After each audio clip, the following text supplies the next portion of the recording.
I'm ready to transition to my guys. Are you all ready down there? These are my guys. I love these guys. Let's bring these on now.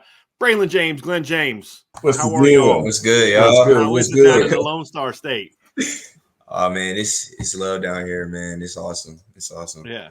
Well, I know this guy will be up down there in Texas here in about a week and a half here, heading down there for the Under Armour game. But Braylon, this has been a heck of a journey, man. A year ago at this time, your dad explains you're calling Notre Dame, trying to get them, hey, I'm interested. What's going on? And then all of a sudden, January, Chancey Stuckey shows up, and the rest is history, man. What's this?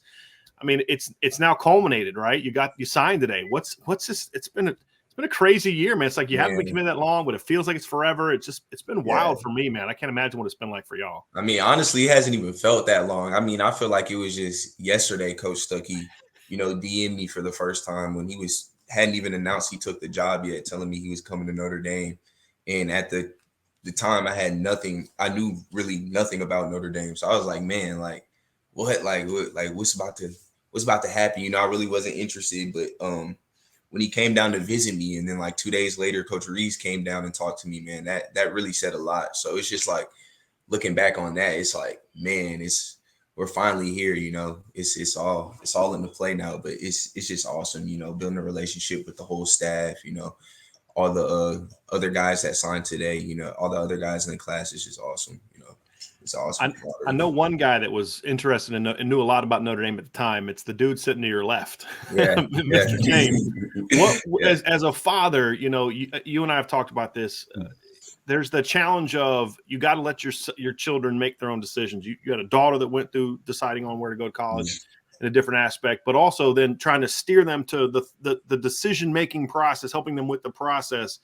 When you looked at Notre Dame and they finally reached out, what did that mean for you? Obviously, your son was kind of learning about it, but for you as a father, knowing what Notre Dame was about, what was that moment like for you when that finally connected? It was surprising. It was exciting, because in this process, for us, like I say, we hammer this a lot of times, this education, what I'm saying? The education part of it was big. Like I said, it was a Stanford thing for us at first. But then when they came along and we started getting more conversation with them, and I was like, yeah, that's big time football and big time education. And, that's the only part I was worried about. If he's going to get a quality education and he can play big time football. And Notre Dame fits both of them, So Glynn, I love that hat, by the way, Glynn. I might need that hat. Right? I don't know. You should see I'm resting my gear, man. I love it, bro. I got to do the best I can to match over here. You know what I mean? So nice, how we roll. You know what I mean? But Braylon, I've always been wanting to ask you about something, right? You said very early on in the process, not that you wouldn't have, if the right fit came along in state, you'd have gone, right? There's some great schools in Texas, but what was the reason kind of behind your desire to say, hey, I would like to be really open to kind of spreading my wings and getting out there? What was behind that for you? I more so wasn't tied down to a specific place. It really wasn't a big deal to me if I were to stay in Texas or, go out really far. I knew what I didn't want to do was go to UT because I felt like that was way too close. And, I feel like in terms of becoming a man, you have to get out there to grow. So I definitely didn't think I would go there in terms of, just where I saw myself at in terms of my future. So that was always, kind of an iffy situation with me. But there never really was a doubt in my mind that I wouldn't be able to go somewhere, I would be able to go somewhere and, struggle, you know what I'm saying? I know my family is, well off. If they want to come down and visit me, they'll be able to. So, I knew I had my support system. So, it really all boiled down to what would be the best fit for me, what would give me the best future in all aspects of life. So, I felt like Notre Dame just gave me that. And, that speaks for itself right there. So it really didn't have to do with in-state, California, East Coast, West Coast. It had nothing to do with that. It was just, best fit for sure. Braylon, can I give you a stat here? All right. It's one of my favorite stats of this cycle. So 5 previous recruiting classes for Notre Dame, there was 3 players from the state of Texas that went to Notre Dame. Okay. In one class, there were 4, and 3 of them are wide receivers. Right. With yourself, Jaden Greathouse, and Caleb Smith. Yeah. What's it like being a part of this pipeline? Because we have talked about it endlessly. Notre Dame needs to hit Texas more. They need to get in the Lone Star State, and I think they started that this cycle. Yeah, it's definitely sick, just because, coming in there, you definitely don't want to be like the lone guy from your own state. So not just only just getting another person from Texas would have been cool, but I got 3 other guys coming in with me, and they're coming in early as well. So, that's just awesome to see that, they're really diverse. They're trying to get guys from all over the country who can play, and that just goes to show like what Notre Dame is about. We're trying to branch out, we're trying to be diverse. And I feel like that speaks a lot to the university itself. And it's just really exciting, and especially like landing me and Jaden, like in the same area. We always grew up as like, kind of like just cross city rivals. So to say that we're going 1,400 miles away, we're not staying in state, we're going to the same place to ball out together. That shows you a lot, man. So it feels good that they came down here. They had a lot of faith in our talent, the competition we were playing in, because that goes a lot into the recruiting process. Coaches like to look at who you're playing against. And, I feel like they really sat down and assessed, what we could do, what we were capable of. And, they came down to the Lone Star State and got some dogs. So we're excited. There's no doubt about that. Mr. James, I want to ask you, just kind of watching Braylon develop, over the last couple of years as a football player, obviously, but, I think to begin, the unique aspect is the development as a young man. Like, what have you seen from your son as he's kind of gone from, getting into high school and all those kind of things to going to being someone that you look around and like your son has an offer from Notre Dame, from Stanford, you've got some big time academic institutions as well. What kind of growth have you seen from your son just as a young man and as he gets ready as you get ready to kind of send him off to Notre Dame, where it's like, okay, now it's your guys', I've done my part. Now I need you guys to step up and help me, take that next step. But what kind of growth have you seen from Braylon? The maturity, from when we started this process, he's, the responsibilities, knowing what it takes to get to this position. This is big time, man, and I just seen the growth in him, just his maturity, man, just being responsible. That's a big thing. You want your kid to be responsible because he's about to go 1,400 miles away from home. You want him to make the right decisions and be around the right people. Just the decision making and his maturity, man. That's what's big for me. Because sometimes some kids make the wrong decisions. We see a lot of wrong decisions made today, but I'm not going to say anything. But hey, it is what it is. Everybody have their own decision to make, but just the decision making. His maturity. I'm very proud of him for that. He's, he like all his friends are older. Like a group of friends, we hang out with. All their kids are older, like 3 and 4 years older than him. They're in colleges, so he's able to mature and hang around and hold conversations and just be a good all-around kid and good decision making, because that's the most important thing when your kid leave away from home. Is he going to do the right thing and make the right decision in the right way? Yeah, that's the key. It's not even sometimes about agreeing or disagreeing with a decision. Mm-hmm. You got to do what's best for you. It's the way you do it that I think is key, and that's the important thing. Braylon, you look at this receiver class, man. You guys are not recruited to say, "Hey, Braylon, we'll come to Notre Dame. We'll sit you for 2-3 years, let you develop."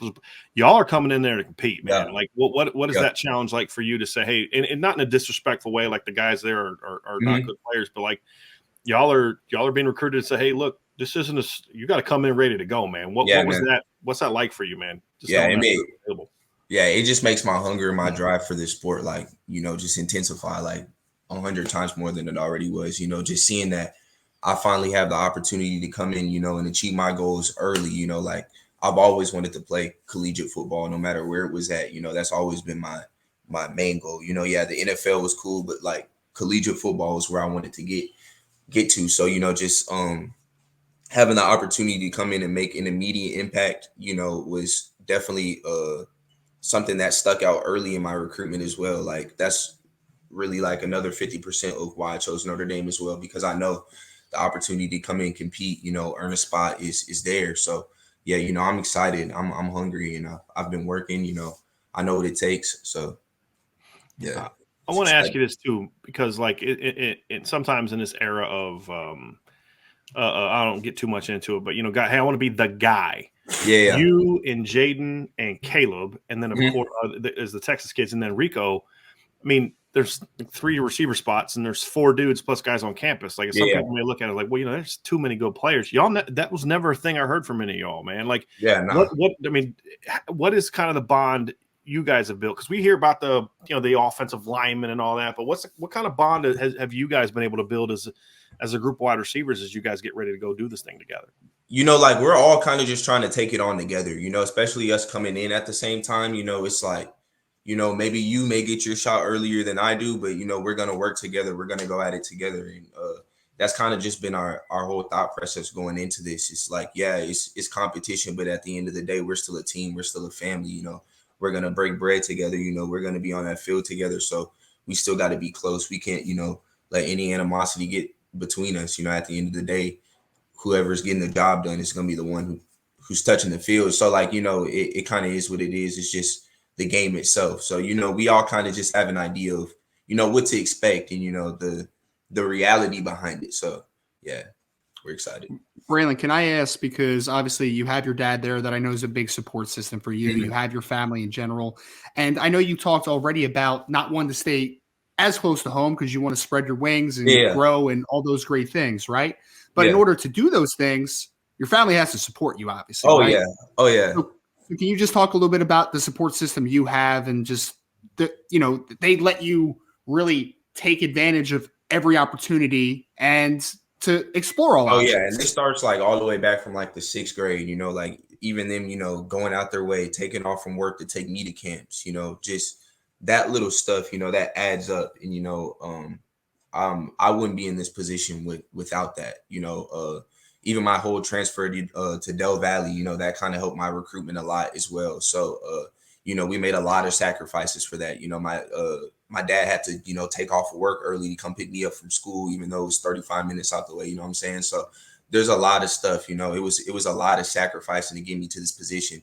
So, that also is like another reason why I chose Notre Dame. I wanted to, like I said, pick the best place that's going to give me the most benefits in all aspects of life. So, like I can go back and support my family, when they're, looking out for me, when they need some cash, you know what I'm saying? Like that's what I want to be. Yeah. Right. I want to put my family on my back. That's the goal. So, Brian and Ryan, one of the most commendable moments, in my opinion, this season from the recruiting class, which has exemplified brotherhood, was post-game Marshall.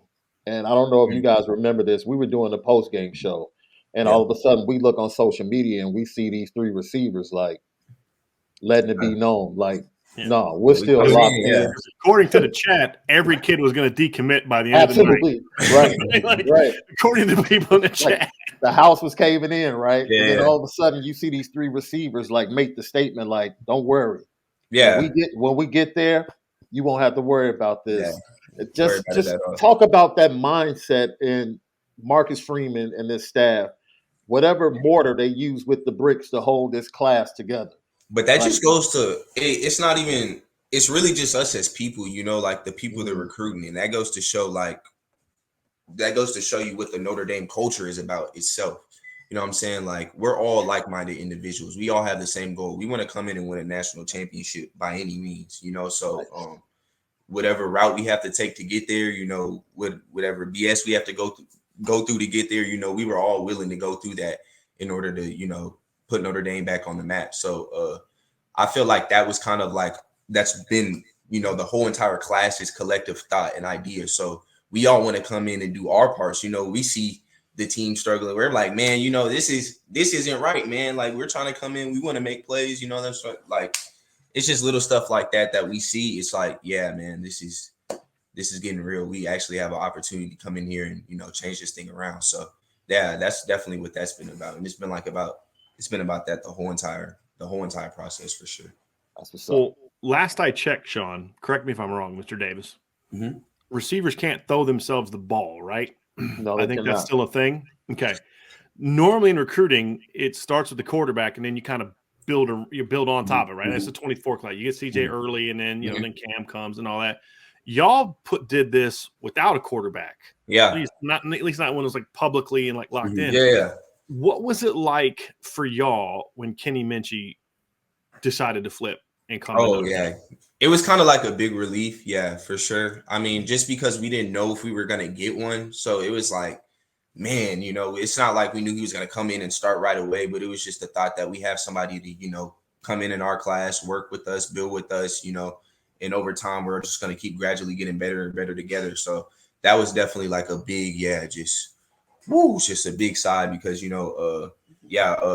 earlier on, like a big, our big push was Dante Moore, so that's who I thought we were going to end up getting. But just seeing that Kenny decided to, flip, and he had faith in Freeman and what Notre Dame could do for him is really relieving. It was really exciting. So I'm ready to ball out with him too. And so now you've got him in 23 and then CJ in 24. Yep. Does it give you guys a little peace of mind? Like, look, because if you trust Tommy Rees and Marcus Freeman enough to go there, then you're going to trust them to say, get those guys, develop those guys, and that kind of thing. Does it give you some like, okay, we're going to do our thing, and now between the two of them, you feel like, okay.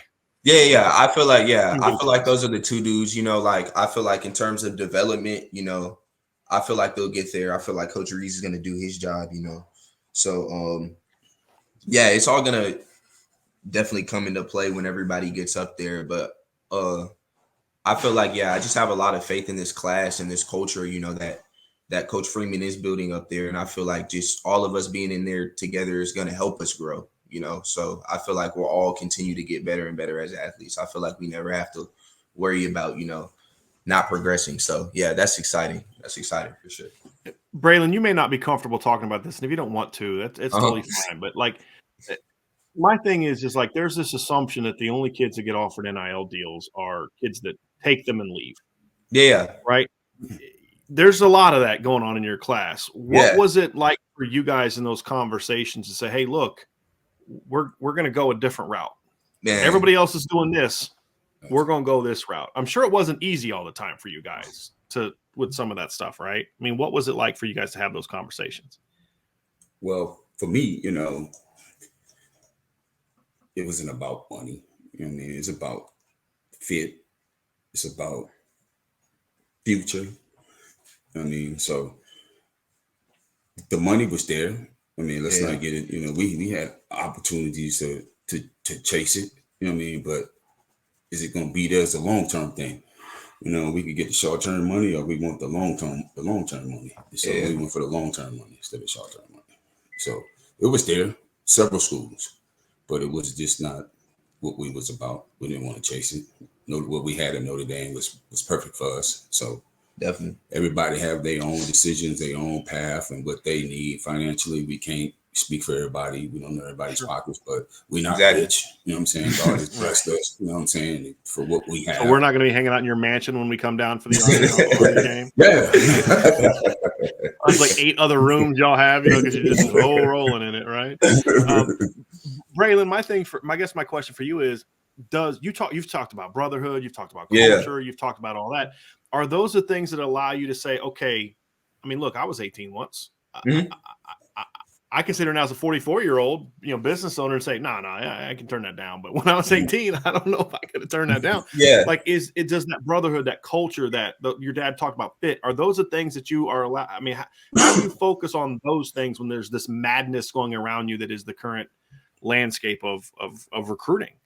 Just by definitely looking at what you want in your life, what you want in your future, and just all money isn't good money most of the time. All money you don't have to work hard for, isn't always good for you. So, that's what I've been taught in my life. And I just kind of want to go out there. I know that if I do my thing at Notre Dame, I really believe in that network, just from being committed here so long, I've already met people, I've already been introduced to so many, executives and entrepreneurs and stuff like that. So I definitely believe in the network, and I see it's real. So that was definitely kind of just like a, just a easy getaway for me. Definitely just looking at that. That's good. So you're an early enrollee, correct? Yes, sir. Yes, sir. So, I mean, you're what, about 3.5 weeks away from leaving home? Something like 2.5 that. weeks away, something like Yes, that, sir. right? Yes, sir. What are your I mean, where are you at? I mean, where's your mental space right now with that? I mean, like, I know you're excited, but also there's the bittersweetness. Like, I'm gonna ask you where you're at, Braylon, and then Mr. James, I'm gonna come back with you, and because you've kind of been through this as a parent, right? Sort of. You know, your daughter didn't go quite far away, you know. Like, she could hop in a car and drive home for dinner. You know what I mean? But like, Braylon can't do that. Where's your headspace at right now? I mean, it's real now, man. You just signed, and Yeah. you've got a report date coming up here. Yeah, and now that I'm kind of signed, I've been saying this, but man, I'm just so hungry, to get in there and go to work because I know what I want for my future. So I'm definitely excited about that part. But in terms of like leaving home, yeah, like I'm definitely gonna miss my family. But like I said, they've been huge supporters up until this point, so I know that won't change. Going into college, so I know if they want to fly down and visit me, they'll be up here every week if they have to. So I definitely have one of the strongest support systems out there, and I'm just so blessed and fortunate to have that in my life for sure. So I'm really excited. What do you plan on studying at Notre Dame? Have you decided that yet? Yeah. So I applied for the business school, so I got into marketing, but I'm definitely gonna surf between that and mechanical engineering my freshman year. So yeah, I'm gonna look at those two, see what I like the best, and find that career path for me. Yes, sir. Yes, sir. So, Mr. James, as a parent, obviously, it's always different. With every kid's different, right? It's not the same for everybody. Where are you in Braylon's mom at right now in regard to your guys' preparation for Braylon to be ready to kind of because again, like you said, like your daughter went to UT, right? UT. So she can come home for dinner if she wants to. Your son's leaving a different time zone, right? Yeah. To go to Notre Dame. Where are you guys at, and what's this moment like for you guys? Like, as you balance the pride and the challenge. It's probably more difficult for my wife because he's doing the baby boy, the youngest, you know what I mean? So he's she coddles him a lot more than I do. You know what I'm saying? I'm a little bit tougher, you know what I mean? So she's probably gonna be more broken down than I am. I'm kind of excited for him. He has the opportunity. I left home as a young man that went off, to college and left home. So I mean, I'm excited for him. I mean, that's the choice. When we started this process, he said he wanted to leave, so we prepared ourselves. I prepared myself for whatever decision that he was going to make, that he was going to leave. So, we'll be up there maybe once or twice a month until he really get himself going. You know what I mean? Just to give him a little, boost and give him some help in areas that he needs because he's spoiled. You know what I'm saying? He still has a lot of a lot of green areas, a lot of rough areas he got to fix. But I'm saying we'll be there for him. My wife will probably be there more than I will. But so we're gonna be there. I'm just excited for him, man. This is a happy time for me as a father. You know what I mean? Knowing all the work he put in and all the sacrifices he made. Switching schools and dealing with people hurt feelings. Because he left school, because he did this, but. Again, I'm just happy for him, man, as a whole. I mean, I'm just excited and just. Braylon, you're not spoiled, are you? Nah, man. Nah. Hey, he says that now. About 3 weeks into his first semester at college, he's going to be like, "Man, I'm spoiled." I went through that my freshman year. I was like, people say, "Yeah, you're a mama's boy." No, I'm not. About 3 weeks into my freshman year, I was like, "Dang, it hit me." I'm actually a mama's boy.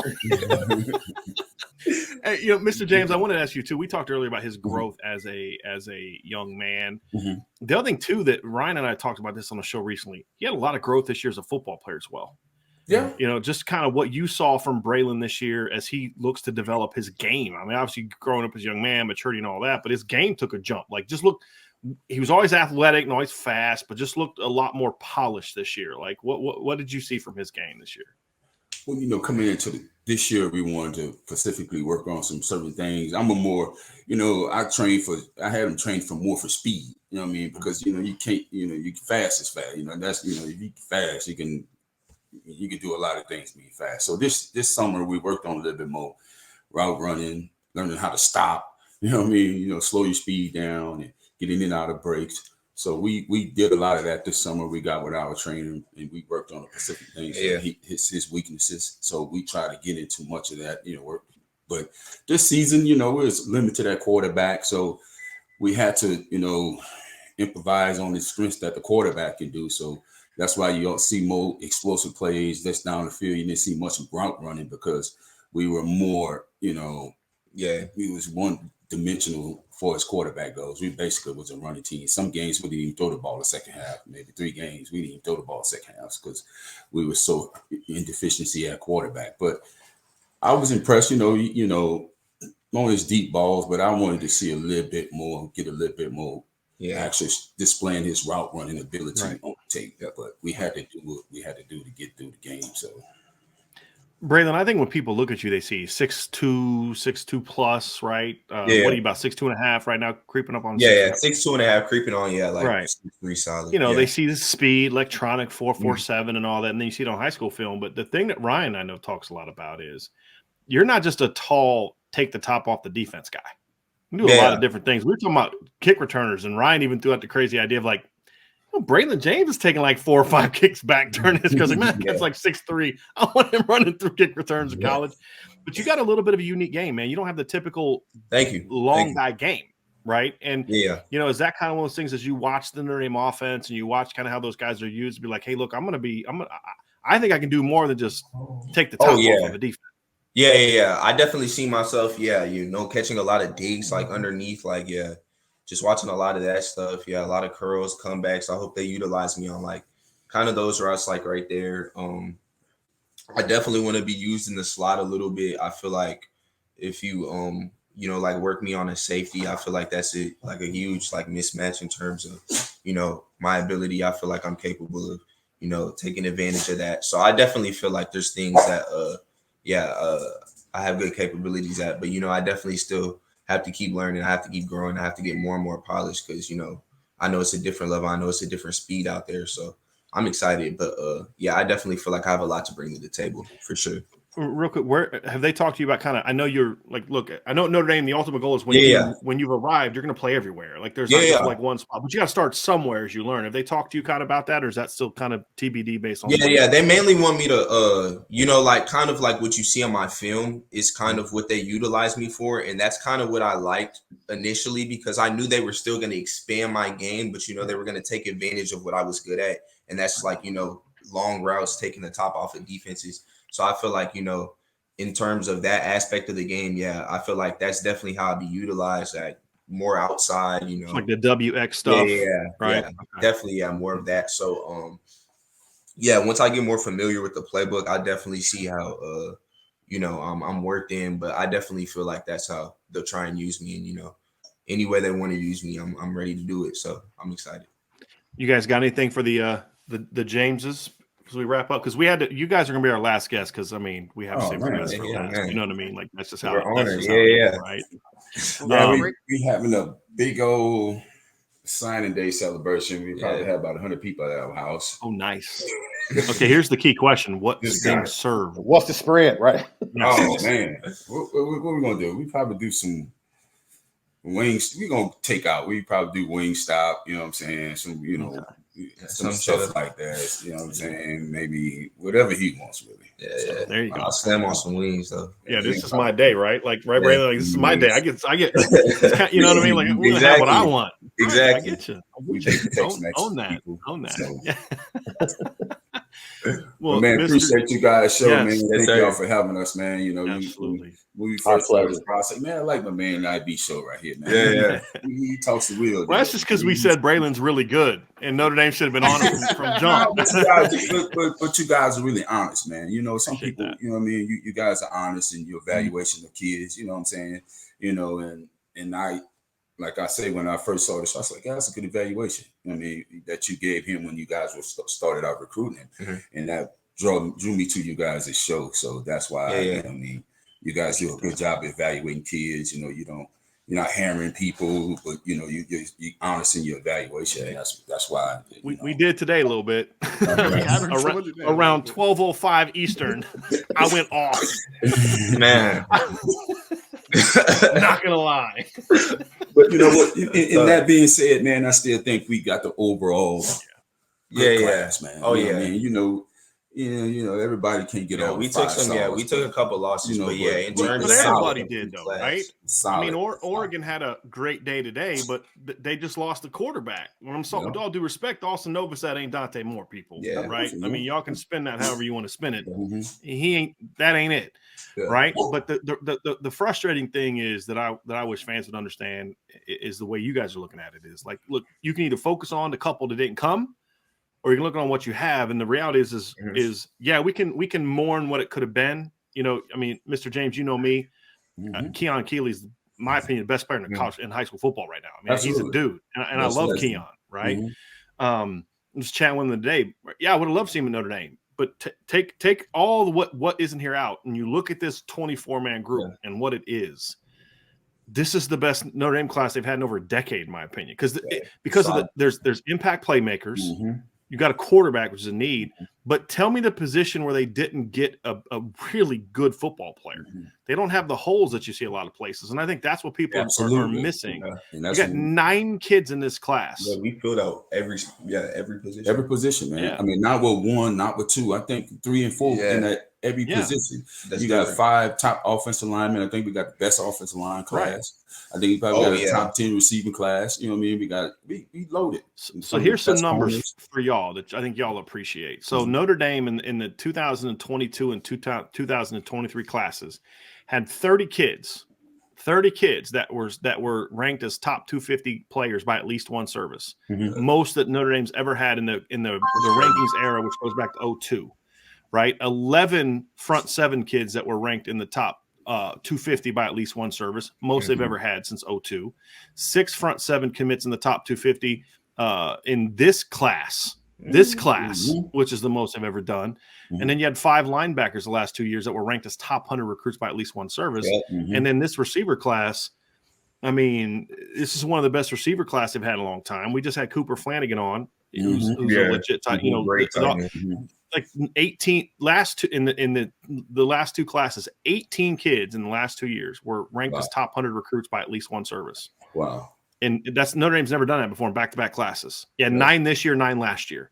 Right. So I think that I get that people are frustrated, but 5 skill kids in the offense this year are ranked as top 200 players by at least one service. That's been tied a couple of times, but never had more.